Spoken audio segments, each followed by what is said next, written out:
Hey, hi, hello. Welcome to Diana Emerson today. We are listening to an unexpected killer. A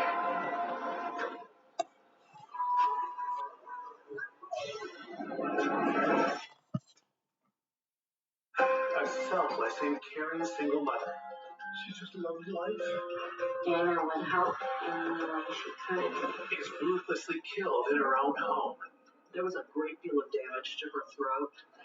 It was a rather brutal attack. And it would have taken somebody very, very strong to have done that kind of damage. Leaving a family devastated. I cried every night. You just can't fathom it. You can't comprehend it. Police uncover a deadly obsession. She was being stalked by this guy. He had become violent. He was a heavy drug user. To expose a killer closer than expected. How was that possible? Someone that Dana was trying to help. That had to be a huge betrayal. Every time they looked at an obvious suspect, that person had an alibi. What I was told completely changed everything. That was quite a shock. I couldn't believe it. It was all a bunch of lies.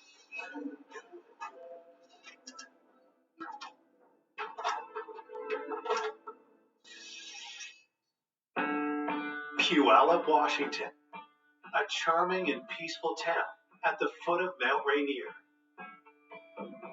The city of Puyallup is about 30 miles south of Seattle, 6 miles east of Tacoma. It's just a nice little town. It's a community, a lot of families, parks. Has a small town feel to it. There's a lot of small businesses. The downtown area is easily walkable. It's a terrific little community. The tranquility is shattered in August 2001 when police get a call from a worried couple who cannot reach their nanny, Dana Laskowski, even after several attempts to contact her. We got a call from Dana's employers that she hadn't shown up for work. Her employers assured us it was very unusual for Dana to not show up. An officer is sent to Dana's home to investigate and arrives at 11 a.m., 3 full hours after she was expected to arrive for work. The officer arrived. He knocked on the front, knocked on the back door, found the back door ajar. He walked in the back door, walked through the kitchen and through the house, and found an adult female who was deceased on the couch in the living room. Working off a general description, the officer identifies the victim as Dana Laskowski. The crime scene is secured until detectives from Puyallup PD arrive. When we found her on the couch, we see the position of her body, and that's unusual. Her one arm is underneath her head, her other arm is behind the back. She's twisted so that her waist is at an awkward angle. The awkward twist of her body is something that we don't normally see in a natural death. It just has a sense that it's a murder. We saw abrasions to the neck, and there was a small pool of blood in her mouth. We did see abrasions on her elbows and knees. The investigator's suspicions are confirmed. Dana was murdered. What it looked like was a strangulation that occurred on the couch, and then the offender simply left her in the position we found her. Forensic technicians searched the living room for evidence. Primarily, the items that we collected were either hair or fibers, and then extensively processed for fingerprints. When we were processing the carpet, we discovered blood trail or spatter of some sort. The locations of those were believed to be consistent with the struggle. Investigators continue their work throughout the rest of the home. It looked to me like the house had been ransacked. It had a feel that it had been searched where someone was looking for something. We discovered a basement window that had appeared to have been recently broken, and it was possibly a point of entry. One of the first things we're going to wonder is, was the victim murdered by a burglar who broke into her house during the night? Or was the murderer somebody that she had invited over the house? As they wrap up their work at the scene, detectives contact Dina's family to deliver the tragic news. My son phoned me, and I said, yeah. He said, Dana's dead. That was it. I was pretty much in shock, and I said, tell me one more time, say what you said. I didn't want to believe it. You can't imagine that, because, there was no reason. Born in 1965, Dina's childhood was filled with joy. She was the happiest kid in the world. She just was so easy. She just loved life. Dina was also creative, a special bond she shared with her father, Bill, an award-winning artist. She was always making things. She was artistic, like me, and was interested in what I did and wanted to help. So we were close. Just being around her, you felt her energy. You felt her enthusiasm and her zest for living each moment. As she grew older, Dana developed a nurturing spirit. She was babysitting from the time she was very young, and she loved the kids, and she always wanted to have a daycare. In 1989, Dina met Sam and fell in love. The couple married quickly, but from the start, there were complications. She was having trouble getting pregnant. In 1993, after years of fertility treatments, Dana's wish of starting a family finally came true. She was so excited when she found out she was pregnant, because that's what she really wanted in her life. And it was a pretty exciting time. Dana's delight only grew when she discovered they were having triplets. She loved the kids, because then she could bake and she could make things and do art. She loved it, she really did. But by 2000, after 11 years of marriage, the stress of parenting took its toll on their relationship. Dana told me that she had moved and that they were separated. As a single mom, Dana worked hard to provide a good home for her triplets. Dana cared deeply about family, and especially for her troubled 17-year-old niece, Amanda, with whom she was very close. Dana would do anything for Amanda. Amanda loved Dana, because, Dana was kind of this flashy, artistic type person, and Amanda loved all that too. Dana was a very kind, caring person, loved her family. Amanda was a frequent runaway, so Dana wanted to guide Amanda out of risky behavior, away from drugs, away from the runaway lifestyle. Amanda had a rough relationship with her parents, so would often turn to her favorite aunt. By all accounts, she was kind of the cool aunt that you could go and actually tell the truth to about your problems. No judgment, just help. Dana soon became a surrogate mom to Amanda and her best friend, Emily Lauenborg. Food, showers, a warm place to stay, money. Dana would open her heart and her home to help in any way she could. She was a mentor and also a friend. Dana had an open door policy and would always welcome Amanda's friends to her home. She was very comfortable at her age being amongst teenagers as though they were her peers. Just everybody loved her. But now, all that is left is loss and unanswered questions. For us to lose Dana was so hard. Losing a child is probably the worst thing that could ever happen. And, she shouldn't have died before me. Who would want this loving and generous spirit dead? And why? This murder was very unusual. Right from the start, we had a lot of things that needed to be done in order to find the killer. Back at the station, detectives start reaching out to those closest to Dana. They begin with her ex-husband, Sam, who they learn has the triplets staying with him. As the ex-husband, Sam, is a person of interest and the first person we need to look at. But We couldn't find him. The fact that he was missing, this is significant to us. We have to find him. Coming up, investigators uncover a dark obsession. He had kind of gotten fixated on her, and he didn't really take no for an answer. And alarming secrets. In the journal, it said 10 things I want to do before I die, and one of those 10 things was kill somebody and get away. Then point to a killer no one would ever suspect. I felt what he was telling me was not possible. You just can't comprehend that it's real. And the truth is finally revealed. That's about as close to a confession as you're going to get.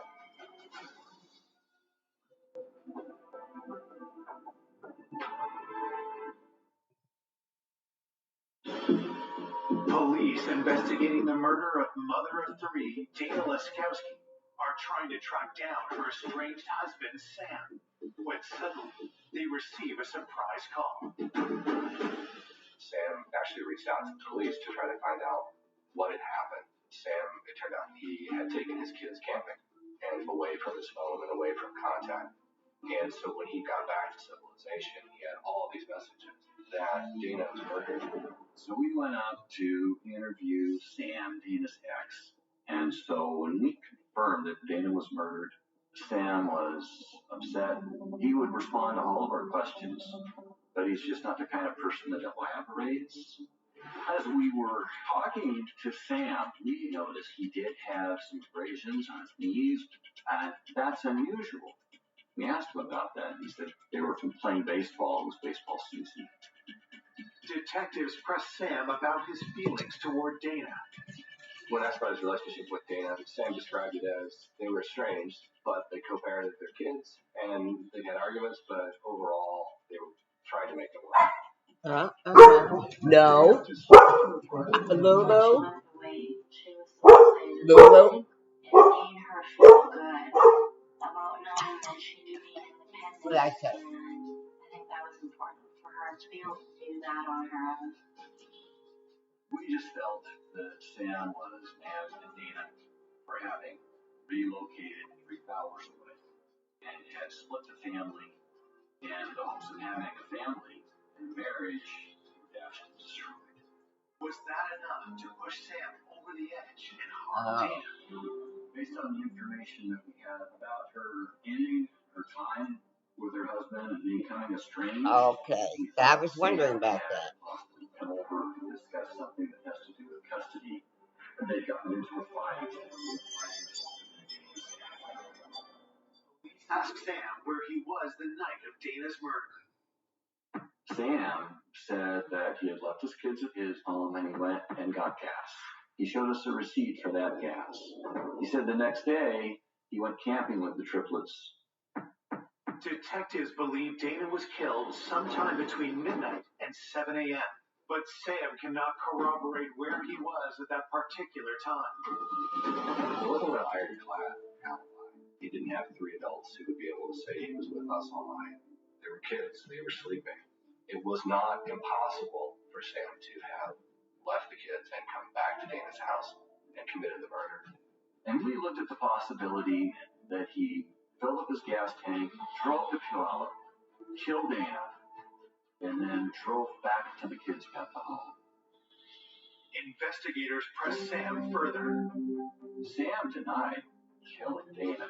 When we approached Sam for his fingerprints and his DNA, he was not necessarily agreeable or cooperative. Didn't like the idea that he was a potential suspect. He certainly didn't like the idea that we thought that he might be responsible for her murder. Sam didn't really want to cooperate with requests for DNA and hair samples. Sam's behavior may be suspicious, but police have no concrete evidence to tie him to the murder. You can't charge someone with a crime just because their alibi isn't ironclad. You can't charge them with the crime because they can't prove they were someplace else. You have to prove that they committed that crime. There has to be evidence at the scene that connects the person to the crime. And so in this particular case, they didn't have that with Sam. While police seek hard evidence against Sam, Dana's autopsy results come in. The results were that she had died of strangulation. The cause of death was a fracture of the crackoid cartilage in her throat. There was a great deal of damage to her throat, her windpipe, and it would have taken somebody very, very strong to have done that kind of damage.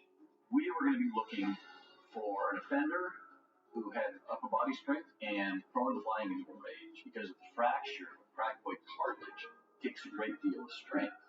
And the strangulation itself takes a very committed attack. The victim generally fights back. And then the attacker has to double down on the strangulation while the victim is struggling back. Just to think that Dana struggled and fought for her life. It's just wrong.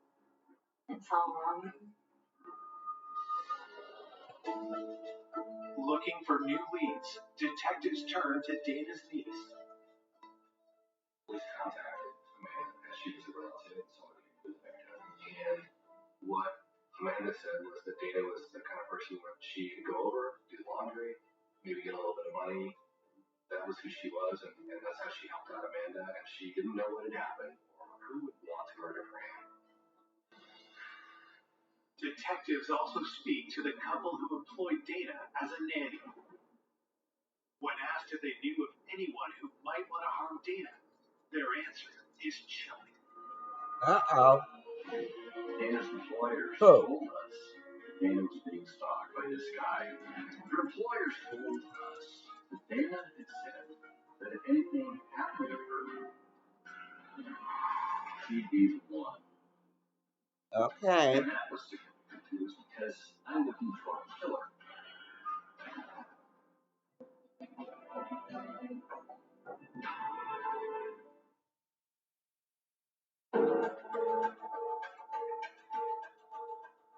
Police investigating the strangling of Dana Laskowski have been told that she is being harassed by a stalker. Could he be her killer? Dana's employers told us that Dana was afraid of this Patrick. Patrick was a guy that installed cable in Dana's area. He liked her. Dana had told her sister-in-law and her employer he had kind of gotten fixated on her. Dana, by accounts, let him know that she wasn't interested. Police learned that Patrick had been trying to contact Dana for over a month straight, and that his pursuit had become even more intense. Patrick was leaving notes and flowers on her back porch. He wrote some notes that were like poems. Then, the messages took a disturbing turn. Dana's friends told the investigators he left her a note letting her know that he had been observing her and seen her doing things inside her home that he wouldn't know unless he was observing her. Dana mentioned that she was concerned about someone possibly watching her. The thing that really concerned Dana was that it appeared that he had her under surveillance. Dana had actually told a couple of people that if I ever turn up dead, Patrick did it. Investigators checked Dana's phone records, searching for any clues. The phone records indicated that Patrick had phoned Dana repeatedly. It wasn't just some guy who, sent her a couple extra texts and then disappeared. This was somebody who was going beyond that, doing stalking type things that would be concerning in any context. When investigators look into Patrick further, they make an alarming discovery. Patrick was driving a white van. It's a ladder truck. We had neighbors that had identified a white van in the area around Dana's residence prior to the murder. His work van had been seen in the alley behind the house. It was a white van, so it matched the description that the neighbors had mentioned. Pretty much demanded that we look at him as a very real suspect in killing Dana. Did Patrick's obsession with Dana turn deadly? We immediately got a search warrant for his DNA, for his walker, for his vehicle. On September 2nd, detectives find Patrick at his home address. We served the search warrant on him. He was very belligerent, very uncooperative with us. during the service of that search warrant. Didn't want to answer questions. He didn't want to let them in the house. He did the kind of things that you might expect somebody to do if they had, in fact, been stalking someone and had gotten caught doing that. Investigators bring Patrick down to the station where they tell him Dana has been murdered. His demeanor changed 180 degrees from being belligerent, confrontational, to Dana is dead. He says, I'm sorry, I didn't know that. I didn't kill her. Here, please take my DNA, search everything. I'm not the one who killed her. Detectives asked Patrick where he was the night Dana was murdered. Patrick said that he was at work that evening. He had hung out with some friends and went to bed. Once given the information for his alibi, investigators looked into it, and they were actually able to verify he had an alibi and could not have committed the murder. We also ruled out Patrick's ladder truck with the van the neighbors told us that they saw drive around Dana's residence. There was nothing in the service of the search warrant or in our investigation that indicated that Patrick wasn't being truthful. Given what he had done and the ways in which he had scared Dana prior to that, he's very lucky that his alibi could be confirmed.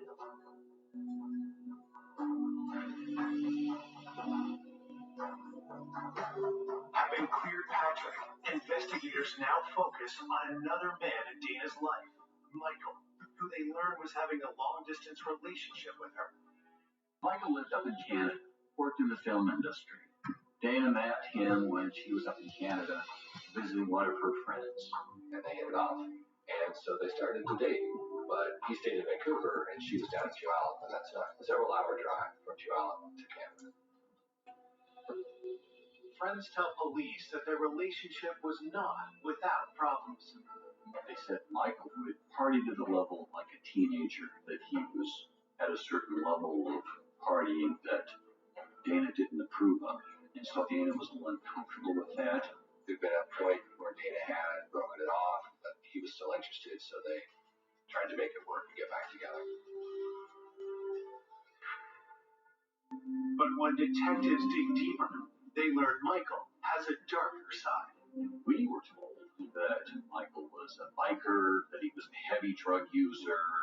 Police also uncover a significant piece of information. Dana confessed to a friend that she'd had a one-night stand. And when Dana had that one-night stand, she was still in a relationship with Michael. Could this have been a moment for Michael to kill Dana? When we found out that Dana had a one-night stand, we looked at Michael as a potential suspect, possibly murdering Dana out of revenge.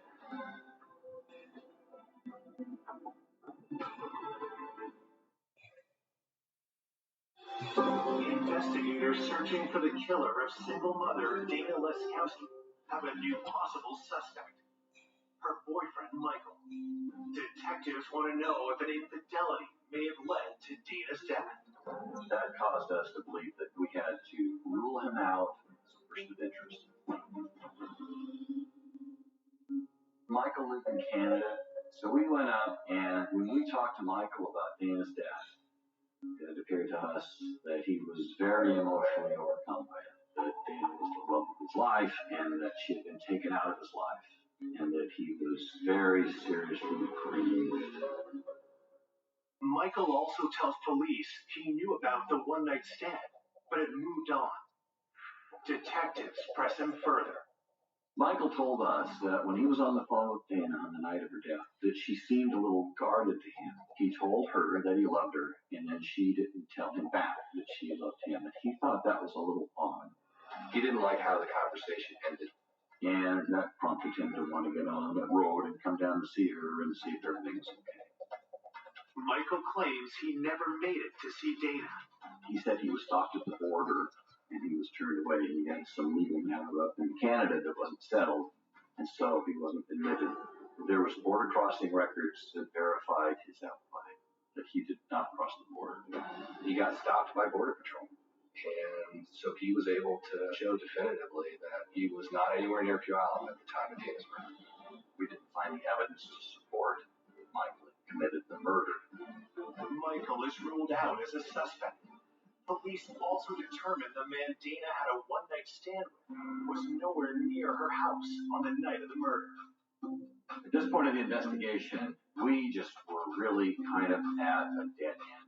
I mean, there were all these people who would have been really good, solid suspects in any homicide investigation, but all of them had alibis, and all the alibis were verified. I was frustrated the case wasn't moving forward, that it wasn't advancing. With the case at a standstill, detectives searched for any detail they may have overlooked. Where Dana's ashes are inurned, there's a book, and people can go and write the memoirs. The book has been left open for comment since Dana's funeral. If the perpetrator was someone who went to the funeral, and if the perpetrator was someone who maybe has some guilt about that, they may have left a clue behind. When detectives look at the book, one entry, written over a month after the funeral, grabs their attention. One of the memoirs that was written by Dana's niece, Amanda. And she said, "I'm so sorry I wasn't a better niece for you. 34 days clean and sober. It's all for you." That was significant. There was something about the way that she'd written it that suggested it was a communication to Dana of remorse and to make amends for what had happened. And it was something that was significant enough to follow up on.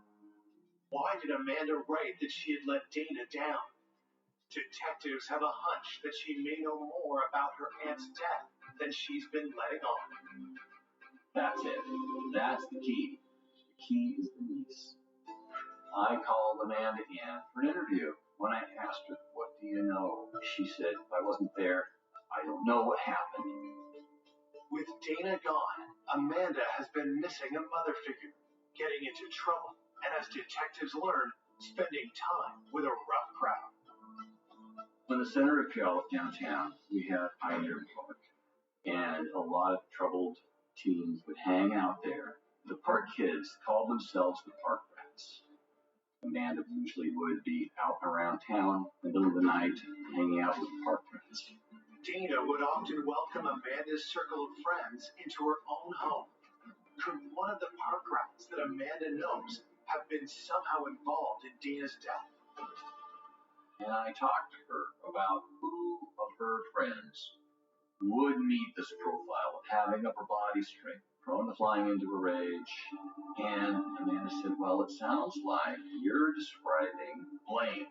She said Blaine actually attacked her on a couch, and it was a rather brutal attack. Blaine had come onto her, and then she had rejected him, and then he had become violent. Had Blaine tried the same thing on Dana, only for things to turn deadly? Blaine had been in Dana's house before in some casual get-togethers, and possibly Dana would rebuff that in advance, and that Blaine would be the kind to fly into a rage. Then Amanda reveals something else. Amanda said that while we were processing our Aunt Dana's crime scene, she was across the street. She ran into Blaine there. She said that Blaine had scratches on his arms. When I get this information from Amanda, I look into Blaine and I find that he's got a violent past and he has quite a criminal history. Police learn that Blaine's rap sheet is extensive and littered with drug and gun charges. I felt he was a very good person of interest in the murder of Dana Skelton. But there's a big problem. Blaine is no longer in Washington. I found him living in the far southeast part of the United States. I wanted to bring him back to Washington to collect his DNA, to talk to him as a person of interest. But he was not cooperating.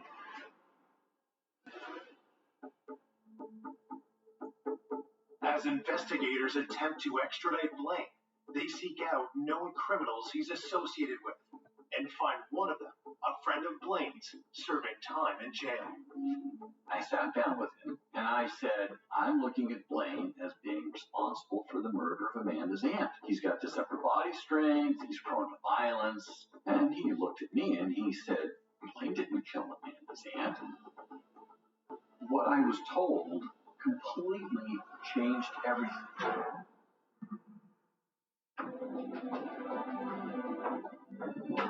Oh, did Amanda do it? Oh. Detectives hunting the killer of Dana Laskowski have a new suspect, Blaine, the troubled friend of Dana's beloved niece, Amanda. With Blaine out of state, investigators grill his friend in jail, and what he tells them is explosive. So police suggested to him that maybe Blaine had been involved. The friend said, no, it's not Blaine, it's Emily. He said, Emily killed Amanda's aunt. Emily? It's a stunning allegation. Okay. 17-year-old Emily Lauenborg is Amanda's best friend. And Oh. someone who Dana treated like a daughter. I felt what he was telling me was not possible because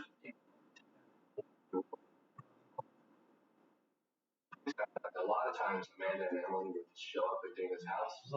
Dana was somebody that Emily could go to safely regardless of the circumstances. And Dana would take her in. So if you can imagine, that was quite a shock to the team. To confirm his story, investigators speak to other members of the park rats. Two of these kids told me, yeah, Emily killed Amanda's aunt.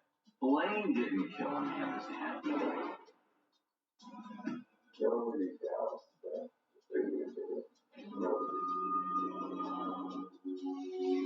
One of these individuals told us that Emily was doing a lot of drugs. Had Emily's reckless behavior somehow played a role in Dana's death? I was told that they all had nicknames for each other, and that Emily's nickname was Mutant. The first nickname that we called her was the Mutant. Because she was stronger than any other girl that we knew. Everybody's scared. Keep your ass. Yeah. She was tough. She would challenge them to wrestling. She would beat them in wrestling. She was very fast. And so she was able to choke people. She would wrap one arm around their neck, wrap the other hand, and flip their body over her hip. And that was consistent with the body position that we found Dana Laskowski in. Twisted at the waist, one arm behind her back, and an injury to the neck. And so the initial thought that it can't be her was slowly replaced with, well, maybe it could be her. She's intense, she's strong, and everybody seems to be kind of scared of her. Did Emily actually kill Dana?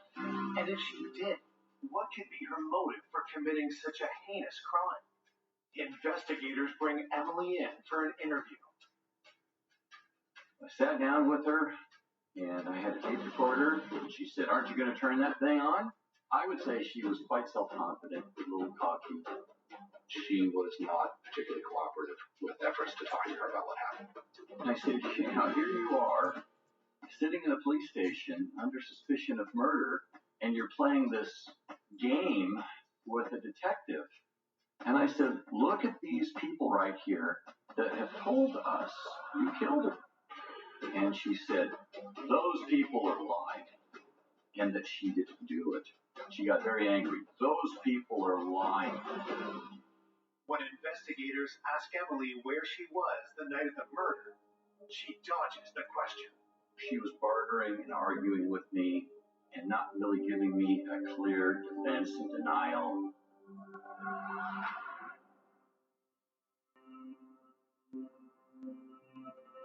Officers obtain a warrant to search Emily's residence. One of the items that they recovered from Emily's apartment was a shirt that Emily had taken from Dana. One of her friends told us that Emily had a black shirt that belonged to Dana, and that she actually wore that to Dana's funeral.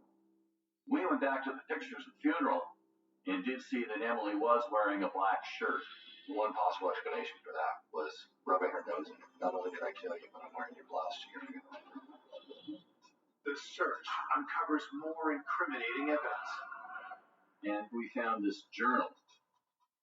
And in the journal, it said 10 things I want to do before I die. And one of those 10 things was kill somebody and get away with it. One of the statements in the journal that Emily wrote in her own hand, when talking about Amanda, she'd gotten into an argument with Amanda, I could effing strangle that bitch just like her aunt. So that was very significant. I was invigorated because I had something. That's about as close to a confession as you're going to get. It is absolutely sufficient for me to take that to the jury and say, this is her admitting that she killed Dana Laskowski. On March 13th, 2003, Emily is charged with first-degree murder. When I found out that Emily did what she did, I couldn't believe it. When you find out that such a young person could take a life, how is that possible? Someone that Dana was trying to help and care for, that had to be a huge betrayal. You just can't fathom it. You can't comprehend it. It's devastating. Though Emily is in custody, prosecutors know most of the evidence against her is circumstantial. So they circle back to Amanda. It became pretty clear that Amanda was going to be the key to solving this. We needed Amanda to crack, because absent that, or a confession, there wouldn't have been enough to prove that Emily committed that crime. If Amanda did know what happened, why hadn't she told police? And why had she covered for her best friend? So I meet with Amanda and I said, listen, Amanda, you have led us on a wild goose chase. Starting off with Blaine, who was in another state. He didn't do this. You have not come forward with this right from the start. You know what? This is a case of conspiracy after the fact. So tell me what happened. That's when she really cried and sobbed.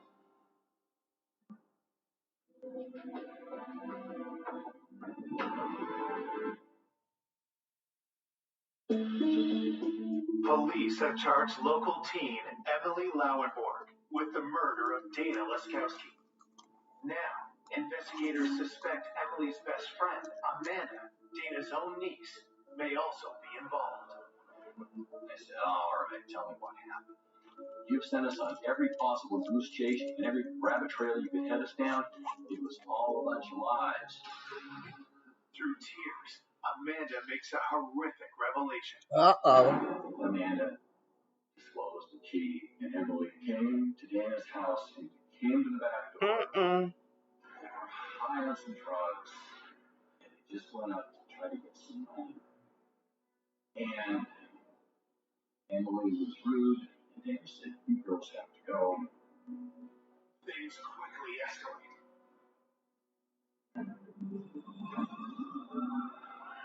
Emily was being belligerent, and Dana touched Emily to kind of guide her out the door, and Emily just exploded into a rage or attack. Basically, she attacked her, put her in that wrestling hold, squeezed too tight with some kind of snarf or fabric. And said she turned around because she didn't want to watch what was happening, but she heard a crack. Oh. And she heard a gurgle. Oh boy. Crack the neck. Oh And then boy. she didn't hear anything. Mm-mm. And that was because Dana was dead. And then they took the money and left. Okay, that's Seemed sad. to be, by Amanda's account, That's a sad that story. it was kind of an explosive situation that got out of control. They didn't go to the house to murder Dana. I was told that Emily had said that Amanda was always ditching her for her aunt. Emily, she was jealous of Dana. It's my opinion that the motive Emily had was to get Dana's influence out of Amanda's life, and Emily just went over there with the intention of getting Dana so mad at Amanda that Amanda wouldn't be welcome at Dana's anymore, and that Emily would have achieved what she wanted.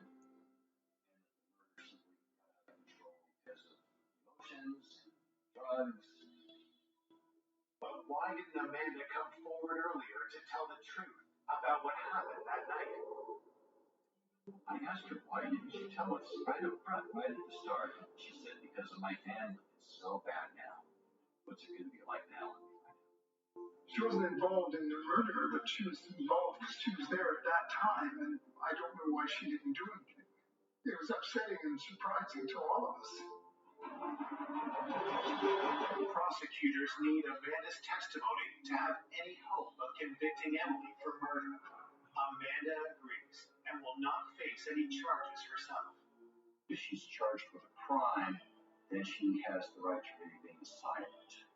She was the star witness for the case. If we had charged her criminally, we couldn't have called her as a witness. Despite the agreement, prosecutors fear Amanda won't keep her side of the deal. The biggest challenge for us, from a prosecution standpoint, was that setting aside Amanda's testimony, everything else was circumstantial. Wearing a blouse can be explained away. An angry journal entry can also be explained away. I think the only way that we could have been successful in front of a jury was to have Amanda take the stand. The problem was knowing exactly where Amanda's loyalties would be. She was very conflicted, and there was definitely a chance that Amanda could have taken the stand and said, I lied to the police when I said what I saw. And I didn't see any of that. I was very concerned that the jury was going to listen to this case and look at Emily and say, I just don't buy it. This is a case where, had we taken it to a jury, all of those questions that had come up in the investigation, all the initial leads, all of the doubts that it could really have been Emily, all the alternate explanations were certainly enough that it could have been that a jury had decided that we just didn't prove it beyond a reasonable doubt. Prosecutors face a difficult choice. Risk Emily walking free after a jury trial, or guarantee at least some jail time with a plea deal. Ultimately, what we're trying to do here is to make sure that we hold the killer responsible. Emily was allowed to plead guilty to a lesser charge of manslaughter. On January 21st, 2004, over 2 years after Dana's murder, Emily is formally sentenced.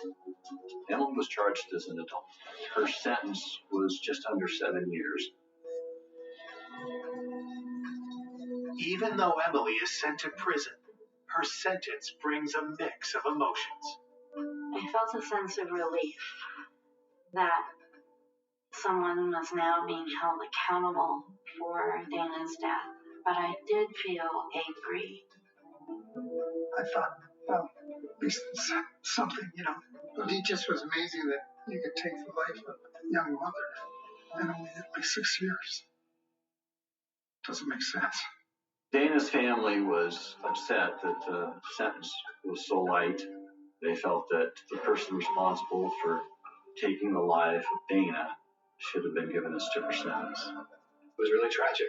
And one of the things about the criminal justice system is it doesn't put things back the way they were. It just tries to hold people responsible so people can move forward. I cried every night. I must have cried for a year. And that's a tremendous amount. And I will think about it forever. I don't think we ever will get over the loss of something so tragic. I can't really say her family ever had closure because to them, the loss was the loss of Dana. A gavel dropping doesn't undo that loss. I miss her a lot. I think Dana would want to be remembered as a loving mother, a loving friend, and a loving